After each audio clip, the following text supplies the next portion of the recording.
Olá a todos, nós iremos nesta aula de hoje ver um pouquinho, introduzir a parte da norma 6123, que é forças devido ao vento em edificações.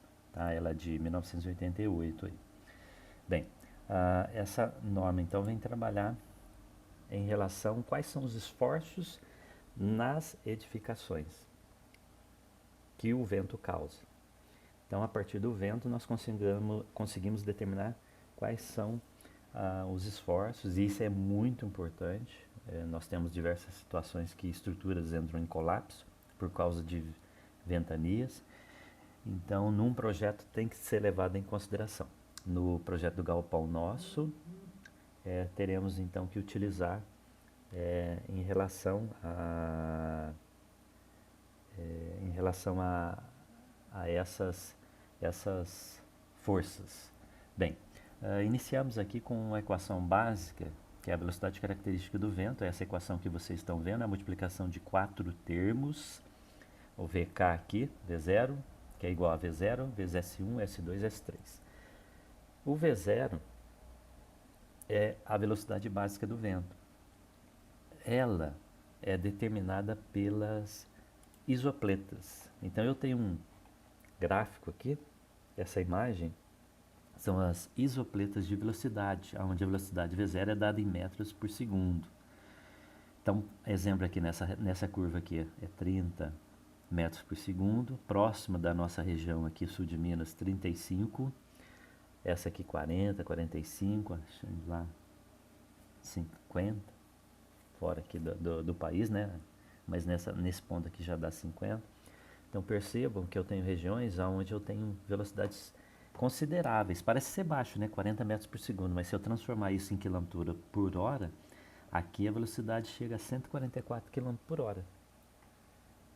Então veja a importância. Agora, como que é trabalhado isso aí, né? Foi colocado estações que coletaram informação em várias regiões do país e ele mede a velocidade, né? Velocidade de uma rajada de 3 segundos excedida na média uma vez em 50 anos, a 10 metros acima do terreno, em campo aberto e plano. Então, esse é o levantamento que foi feito, criado aquele gráfico de isopletas, aonde eu vou pegar essa informação. Bem, eu tenho também o fator S1, fator topográfico, fator S2, que leva em consideração a rugosidade do terreno, dimensões, a altura, né, dos edifícios, do terreno em si, e o S3, um fator baseado em conceitos probabilísticos. Obtido essa velocidade característica, eu consigo multiplicar nessa equação aqui por esse fator, elevar ao quadrado, e obter a chamada pressão dinâmica, que é essa equação. Então ela vai dar em Newton por metro quadrado. Então perceba que ela está dando a força aí por metro quadrado, quer dizer, a pressão. E a partir dela eu consigo determinar os esforços na minha estrutura. O VK aqui tem que ser em metros por segundo. Além desses fatores, eu tenho diversos outros valores para calcular, que são o fator topográfico, desculpe. E esse fator topográfico, né, como que eu vou calcular? Ele leva em consideração as variações do relevo. Se for um terreno plano ou fracamente acidentado, ele vale 1. Se for vale profundo, protegido de vento, S1 a 0,9. E se for talude e morro. Então a gente tem aqui, ó, mostrar para vocês um talude, né? Como que é, um corte para a gente poder estar entendendo. E o morro. Perceba que ele tem um ângulo aqui, tem posições aqui A, B e C, A, B e aqui. Bem, isso é importante porque no ponto A do morro, no A e C dos taludes, ele vale 1. No ponto B eu tenho que calcular, e de acordo com esse ângulo de inclinação ali, né, se for de 0 menor que 3, de 6 a 17, maior que 45. Então eu tenho uma equação para fazer o cálculo aí desse fator S1. Tá? E aqui eu também às vezes tenho que interpolar. Então, então trabalhando com esses valores, eu consigo então estar determinando o fator topográfico. fator de rugosidade. Ele leva em consideração o efeito combinado da rugosidade, a variação da velocidade do vento com a altura e das dimensões. Bem, ele trabalha com bastante informação. Eu tenho aqui uma tabela que aquele fator de rugosidade S2, ele utiliza essa tabela e essa equação aqui para ser calculado. Então eu preciso do valor do B, do FR, do Z e do P aqui. É essa equação. E essa equação vai determinar qual a classe que pertence e a qual categoria, para poder pegar essa informação. Igual aqui, classe A, categoria 1, eu vou pegar o valor do B e o P. O FR, ele é da categoria 2 e é válido para todos os outros. Então, eu pego a classe aqui e uso ela baseada na categoria 2. Tá? Mas o que vem ser isso? Daí eu vou mostrar a norma aqui para ficar mais fácil, porque é bastante informação. Então aqui, a partir aqui da lua de morro, começa a falar do fator de rugosidade S2. Rugosidade. Percebam que eu tenho as categorias. O que são as categorias? Se eu tiver um mar calmo, lagos e rios, pântanos, então, superfícies lisas de grandes dimensões, com mais de 5 km de extensão. Então, essa situação aqui é categoria 1. Categoria 2, a cota não é igual ou inferior a 1 metro. Então, zonas costeiras, pântanos, campos de aviação. E aí eu tenho várias situações. Então, para cada uma delas aqui, categorias, vai encaixando. Vamos pegar aqui a categoria 5, floresta com árvores altas, centros de grandes cidades, complexos industriais, que a cota seja igual ou superior a 25 metros. Então, para cada situação aqui, eu tenho uma categoria que eu vou encaixar a minha edificação. Aonde está localizada? Aonde eu vou instalar a minha edificação? O meu galpão. No caso do projeto nosso, eu vou encaixar numa dessas categorias aqui, tá? Bem, em relação à classe, tem a ver com a maior dimensão horizontal ou vertical dela. Então, não exceda 20 metros é classe A, de 20 a 50, classe B, e acima de 50, classe C. Ora, tendo essas informações, eu posso vir aqui nessa tabela e encaixar e fazer o cálculo do S2. A norma também tem uma outra tabela, tabela 2 aqui, de acordo com as categorias e as classes e a altura, da minha edificação.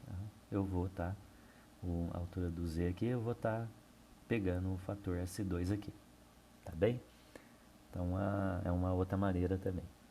Bem, feito isso, vamos voltar aqui, Então, a gente trabalhou a categoria S2 e o S3, que é o último aqui, o fator é o fator estatístico, que é baseado em conceito estatístico. Mas, para resumir, é isso aqui, se eu tiver edificações cuja ruína pode afetar a segurança ou possibilidade de socorro, exemplo, hospital, quartel de bombeiro, forças de segurança, centrais de comunicação, tudo isso impactua no socorro das pessoas. Então, eu uso o fator 1,10. Nos demais aqui que a gente vai vendo, edificações para hotéis e residências, com alto fator de ocupação, aqui baixo fator de ocupação. Então, cada um deles aí, de acordo com o que encaixa, vai ter um valor para S3. Bem, voltando lá na equação principal, tendo os 3 valores dos fatores: topográfico, rugosidade. Então a gente tem essa situação, tá certo? Bem, aí a gente faz esse cálculo aqui.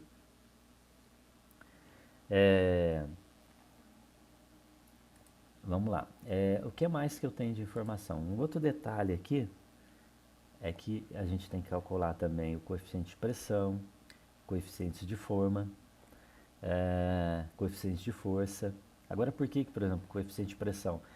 Eu tenho que ver qual que é a diferença de pressão interna e externa a diferença de pressão interna do meu edifício. Eu posso ter uma situação de pressão menor ou maior, e com isso gera esforços na estrutura. Eu preciso fazer esse cálculo. Então tem que fazer o cálculo dos coeficientes de pressão. Coeficiente de forma, dependendo do formato que eu tenho, ali da minha edificação, eu vou ter que fazer pode ser um edifício mais comprido, né, vamos dizer assim. Tem edifícios que são formato circular, tem um meio abaulado, então eu tenho várias situações. Então eu tenho que levar em consideração esse formato. Aí é chamado de coeficiente de Fuhrmann. E também, por final aqui, os coeficientes de força, né? Todos eles precisam ser necessários o cálculo para a gente poder estar levantando quais são os esforços na edificação. Bem, a norma também, pessoal, ela é bastante interessante porque ela contempla uma parte que trabalha com a parte dinâmica, ou seja, vibração. Então ela não fica só na parte estática, né? Então ela tem aqui a determinação dos efeitos dinâmicos do vento. Para os efeitos eu tenho que ver o capítulo 9 e a exemplo anexo 1. Hoje está sendo muito importante isso, a parte de vibração nos edifícios. E quem causa é o vento é uma das causas. E precisam ser estudados para minimizar esse desconforto para os usuários. Então essa norma vai contemplar isso aí também. Tá? Eu não vou estar dando exercício para vocês em relação a esse conteúdo, porque eu vou estar trabalhando com o Visual Ventos. Tá bom? E eu vou fazer uma nova gravação mostrando em relação ao programa. Tá bom? Até mais, fica com Deus.